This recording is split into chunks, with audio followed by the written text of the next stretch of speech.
नव महाराष्ट्र नव भारतीय शिव वाहतूक संघटना भाजप ट्रान्सपोर्ट सेल महाराष्ट्र वर्धापन दिन सोहळ्याच्या निमित्तानं आज आमचे मित्र सहकारी हाजी अहमद शेख यांनी अतिशय सुंदर हा उपक्रम या ठिकाणी राबवल्याबद्दल सर्वप्रथम त्यांचं मी मनापासून अभिनंदन करतो। त्यांच्या आगामी कार्यासाठी शुभेच्छाही देतो। आज या मंचावर उपस्थित असलेले आमचे नेते आदरणीय रामदासजी आठवले साहेब, आमचे सहकारी, आमचे मित्र आणि या भागातील लोकप्रिय आमदार आणि राज्याचे सांस्कृतिक मंत्री आदरणीय आशिषजी शेलार, आमचे अतिशय जवळचे सहकारी आणि भारतीय विद्यार्थी सेना आणि आमच्या विद्यार्थी संघटनेपासून गेल्या 40 वर्ष संघर्षामध्ये सोबत असलेले प्रवीणजी दरेकर, आदरणीय हाजी अहमद शेख, सौदात खान, गोविंद कुलकर्णी, अब्दुल शफीक, निशाताई अग्रवाल, हैदर बोरा, बाळू हाके, प्रवीण आखाडे, सुरेश मस्के, विनय मोरे, जावेद कुरेशी, दीपक दुर्गड, अनुपम सिंग, मंचावर उपस्थित असलेले सर्व मान्यवर आणि एवढ्या मोठ्या संख्येने उपस्थित असलेले सर्व रिक्शा टैक्सी चालक मालक। वैसे तो मराठी में बोलना चाहिए था मगर शुरुआत है और मैंने मोहलत भी दी है 1 मई से लेके 15 अगस्त तक, तो अब हिंदी में बात करूंगा और हाजी भाई अगर 16 अगस्त को मुझे बुलाएंगे तो उस दिन मराठी में बात करूंगा, क्योंकि 105 दिन की मोहलत है। और हाजी भाई ने जब भी मेरे साथ बात की, आप लोगों का प्रतिनिधित्व करते हुए जब भी वो मंत्रालय में आए तो उन्होंने मुझे कहा था कि कम से कम साहब थोड़ा बहुत अगर मराठी सीखना होगा तो 3 महीने की मोहलत तो चाहिए। वैसे तो हमारे लोग इतने मजबूत है कि 1 ही महीने में सीख जाएंगे, फिर भी 3 महीने की मोहलत चाहिए। तो मैंने कहा हाजी भाई चलो 1 मई महाराष्ट्र दिन है और 15 अगस्त अपना स्वतंत्र दिन है, तो इन दोनों के बीच में 105 दिन होते हैं, तो आप 105 दिन ले लीजिए। और उस दिन बहुत सारे रिक्शा संगठन के प्रतिनिधि थे और उस दौरान ये तय हुआ कि नहीं, हम एक बुक जो है वो 2 पेज का निकालेंगे और हमारा यही कहना था परिवहन मंत्री के तौर पे कि जो भी प्रवासी हमारे आते हैं, गांव खेड़े से आते हैं, उनको हिंदी समझ नहीं आती है, तो मराठी में बात करते, कभी कभी झगड़ा हो जाता है, पुलिस स्टेशन तक झगड़ा पहुंच जाता है, FIR होता है, लड़ाई झगड़ा तो महाराष्ट्र के महायुति की सरकार को पसंद नहीं है, क्योंकि जो आप लोगों के साथ भी लड़ाई झगड़ा करते हैं तो महाराष्ट्र की सरकार उनको अंदर डालने का काम करते ही है। इतने गृह मंत्री और मुख्यमंत्री हमारे खंभीर और स्ट्रॉन्ग है, तो हमने यही कहा देखिए महाराष्ट्र में मराठी सीखना गैर नहीं है, मराठी हमारी संस्कृति है, हमारी मराठी के माध्यम से हम आज तक इस राज्य में काम कर रहे हैं, लोक प्रतिनिधि के तौर पे काम कर रहे हैं। और मैं तो अपने करियर की शुरुआत रिक्शा चालक के तौर पे की।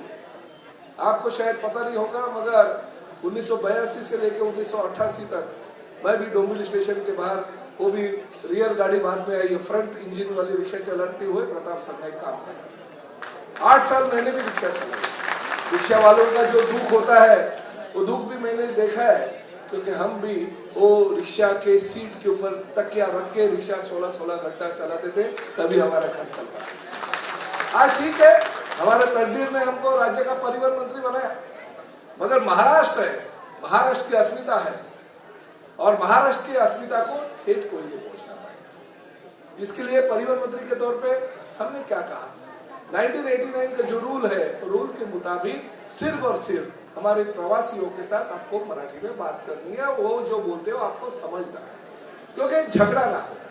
देखिए अभी अभी प्रवीण भाई ने बोला कि भोजपुरी गाना सुबह सुबह जैसे हमारी भोपाली आती है, वैसे भोजपुरी गाना उन्होंने सुन सुन के वो बड़े हुए हैं।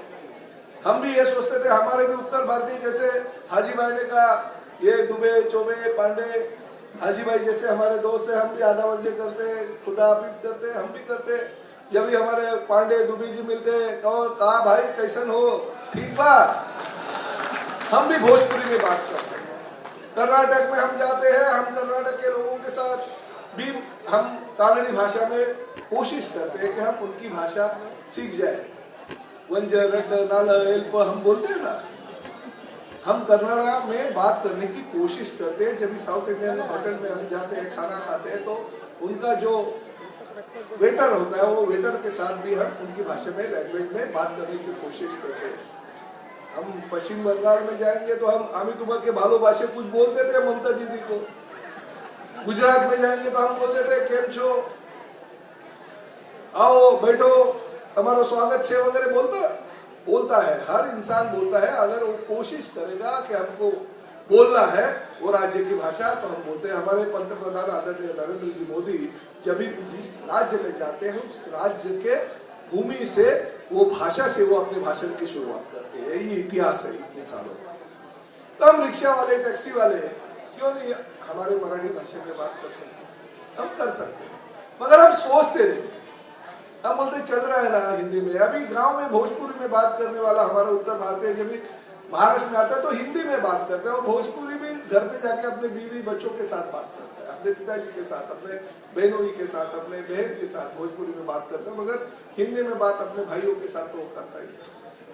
हमारा यही कहना, हम ये नहीं बोल रहे कि आप जाओ रिक्शा टैक्सी का धंधा बंद करो, आप BA करो, आप MA करो, आप PhD करो मराठी में। हम ये कह रहे हैं कि मराठी भाषा जो आपको ध्यान हो उतनी ही बोलिए आप जितनी ये प्रवासियों को जरूरत है। जो 2 पेज में हमने हमारे मुंबई मराठी साहित्य संघ ने और कोकण मराठी साहित्य परिषद ने ये जो 2 पेज की भाषा है वो आपको यहाँ पे बोला है कि ये भाषा आपको सिर्फ बोलनी है, और उसके लिए 15 अगस्त का मोहलत दिया है, टाइम दिया है। और हमें पता है, देखिए बैठे बैठे भी अगर आप मराठी भाषा गुनगुनाओगे ना तो भी आपको मराठी भाषा बहुत ही प्यारी लगेगी। इतनी मीठी हमारी मराठी भाषा है, इतनी प्यारी मराठी भाषा है। मैं देख रहा था जैसे महाराष्ट्र माझा जो हमारा महाराष्ट्र का गीत हम गा रहे थे, मंच पे उपस्थित हमारे लोग, वो महाराष्ट्र गीत जब भी होता है हमारे मुंह में, हमें जो भी आता है हम बोलते हैं, हमारे ओठ हिलते रहते हैं। मैं भी देख रहा था कि आप लोगों में से कितने लोगों के ओठ हिल रहे हैं।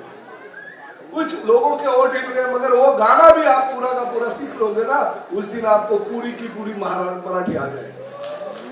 इतना मैं जिम्मेदारी के साथ आपको कहना चाहता हूँ, और आप सीख सकते हैं। किसी ने बवाल फैला दिया, अभी राजनीति तो होती रहती है, आपको भी पता है कि परिवहन मंत्री ने कहा, अभी हाजी भाई ने भी बोला कि आपका परमिट रद्द हो जाएगा। अरे परमिट वगैरह रद्द नहीं होगा। मैंने इतना ही कहा था कि अगर मराठी अनिवार्य है और कानून में अगर मराठी सीखनी होगी और मराठी बोलनी होगी, ऐसा अगर हमारे डिपार्टमेंट के लॉ में लिखा है, और आपने जब लाइसेंस लिया, बैच लिया, परमिट लिया, तभी आपने एफिडेविट करके दिया कि हम मराठी में बातें करेंगे। और वो अगर इम्प्लीमेंट होता है या नहीं, ये अगर परिवहन मंत्री देखेगा कि जैसे आप लाइन छोड़ते हो, लाइसेंस घुमाते हो, या आपके पास लाइसेंस नहीं रहता है, बैच नहीं रहता है, उसी तरह से अगर कार्रवाई होती है, तो उसी तरह से मराठी जो भाषा है, टेम्पररी भाषा, जैसे हम बोलते हैं संवाद, प्रवासियों के साथ संवाद, अगर आपको नहीं आता है तो आपके ऊपर कार्रवाई होगी। तो मैंने गलत क्या कहा?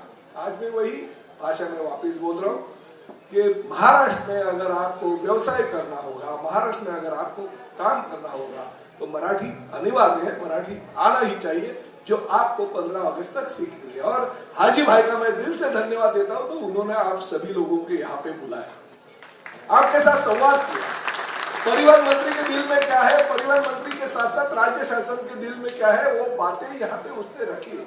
जो आप 1000, 2000, 3000 लोगों के सामने बातें रखी हो, और 3 लाख, 4 लाख, 5 लाख, 6 लाख, 7.5 लाख आपके सदस्य उन तक ये बातें जाएगी, क्योंकि गलत बनी है। ये महाराष्ट्र राज्य है, आदरणीय देवेंद्र फडणवीस, आदरणीय एकनाथ शिंदे साहब, आदरणीय हमारी सुनीता पवार ये राज्य में काम करते हैं, और हम लोग रोजगार बढ़ाने वालों में से है, हम रोजगार बनाने वालों में से है। हम नया नया इंडस्ट्री इस महाराष्ट्र में लाते हुए और रोजगार इस महाराष्ट्र में बढ़े, ताकि देश के हर लोगों को यहाँ पे रोजगार मिले। इस भावना से हम काम करते हैं, और इस भावना से ये राज्य सरकार काम करती है। हम रोजगार छीनने वाले नहीं, रोजगार देने वाले लोग। मगर कोई अगर आके दादागिरी में बात करेगा और कोई बोलेगा नहीं तुमको जो करना है वो हम करो, हम नहीं बोलेंगे मराठी, तो ये तो नहीं चलेगा भाई। ये राज्य है, आपके भाई राज्य में बिहार हो, तमिलनाडु हो, कर्नाटक हो, या कोई आसाम हो, वैसा अगर कोई बोलेगा तो आप चुप बैठोगे क्या? नहीं बैठ सकते हो, क्योंकि अपने राज्य की अपनी अपनी एक संस्कृति होती, असलियत। तो आप बहुत ही अच्छे लोग हो। एक रिक्शा वाले क्या जो तरीका होता है काम करने का, वो अच्छी तरह से जानता है, और इस तरह से आप अच्छी तरह से थोड़ा बहुत मराठी सीखोगे और फिर 16 अगस्त को आप हाजी भाई को बोलोगे भाई अभी ये देव पेज तो पढ़ के अभी ज्यादा हो गया, अभी 100 पेज वाला कुछ लेके आओ। ऐसी बातें आप करो। तो मैं दिल से हाजी भाई को धन्यवाद देता हूँ कि बहुत ही अच्छी भूमिका राज्य शासन के माध्यम से परिवहन मंत्री के तौर पे हमने यहाँ पे जो बोला है उस तरह से आप शपथ ग्रहण सब लोगों ने की। शपथ ग्रहण करके मुझे 100% पता है कि सिर्फ आप भाषण सुनने के लिए कि बाबा यहाँ पे आशीष जी क्या बोलते, यहाँ पे रामदास आठवले साहब क्या बोलते, यहाँ पे प्रताप सरनाईक क्या बोलते, यहाँ पे दरेकर साहब क्या बोलते, ये सुनने के लिए आप नहीं, बल्कि ये मराठी हमारी संस्कृति है, हमारी अस्मिता। इस महाराष्ट्र से हम रोजगार निर्माण अगर करते हैं, इस महाराष्ट्र में हम अगर पैसा कमाते हैं, व्यवसाय कमाते हैं, तो नहीं हम महाराष्ट्र में थोड़ी बहुत मराठी हमको सीखनी है। ये दिल में तय करके आप यहाँ से आज निकलोगे, ये मुझे पता है। फिर एक बार आप सभी लोगों को मैं धन्यवाद देता हूँ। हाजी भाई 15 अगस्त के बाद में एक ऐसा ही कार्यक्रम ले लीजिए और उस कार्यक्रम में मुझे बुलाइए तो मैं मराठी में बात करूंगा, क्योंकि आज मैं देख रहा था कि बहुत सारे लोगों को थोड़ा बहुत नहीं आ रहा था, तो मैंने बोला कि चलो आज हिंदी में, मेरी भी हिंदी कितनी पावरफुल है वो भी इनको दिखा दूं। अगर मैं हिंदी में बात कर सकता हूँ तो तुम्हाला पण मराठीमध्ये बोलावंच लागेल। हे जेव्हा मनामध्ये आपण विश्वास घेऊन जाऊ त्यावेळेस हा ह्या मराठीचा विचार सर्वीकडे होईल। परत एकदा तुम्हाला सगळ्यांना खूप खूप शुभेच्छा देतो। परंतु एक गोष्ट मात्र नक्की, 15 ऑगस्ट पर्यंत जर तुम्ही मराठी शिकले नाही तर कारवाई मात्र मी करणार परिवारात, हे पण तुम्हाला सांगतो। त्यामुळे हा मनामध्ये विचार करून या ठिकाणावर जा आणि मराठी शिका। मराठी शिकण्यासाठी जे काही सहकार्य राज्य शासनाचं परिवहन मंत्र्याचं पाहिजे ते सगळं सहकार्य करायला मी तयार आहे। जय हिंद, जय महाराष्ट्र। एबीपी माझा, उघडा डोळे बघा नीट।